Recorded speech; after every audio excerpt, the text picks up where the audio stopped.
Welcome. In this video I'm going to show you how you can obtain the common language effect size for independent samples, also known as Vargha-Delaney A or the probability of superiority, using Microsoft Excel and my stikpetE add-in.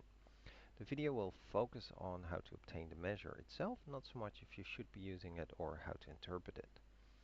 Um, my add-in can be found on my GitHub account. Once you downloaded the file, open Excel, go for File Options, Add-ins, and click on Go. Then browse and then install the add-in. Of course, use at your own risk.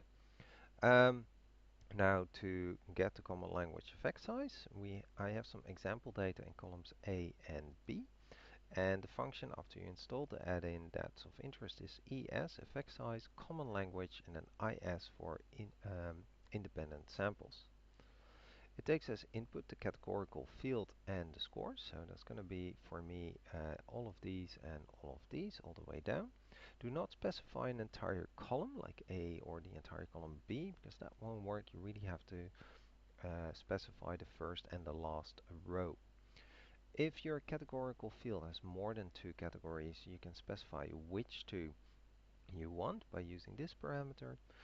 If your scores are not numeric, but they are actually something like fully disagree to fully agree, then you can specify the order they should be in by using the levels. The difference, if you want that different than to be 0 or testing for that, you can change that, and which exact method you actually want to use, either the brute force, that will simply do what this common language effect size is supposed to do. It will give you the probability that if you take a random score of the first category, what's the chance that a random score of the second category will be a lower. If you want to, this actually will also include ties, so it will count half of the ties to each. If you want to ignore ties, you can use brute IT. VDA will use the VDA calculation, but should give the same result as brute. And there's also a normal approximation option, either from McGraw and Wong, if I'm not mistaken. No, sorry. Um, it's let me double check. It was from McCraw and Wong. Yeah, I was right. Or WH, which was Wolf and Hogg. Now let's have a look how this actually works. You simply type in the function. I'm separating parameters by semicolon, but your version of Excel might be using a comma. I specified the range and I get my results. You can also use the brute force approach if you like, or the ignoring the ties, or the VDA version, or the two different approximations.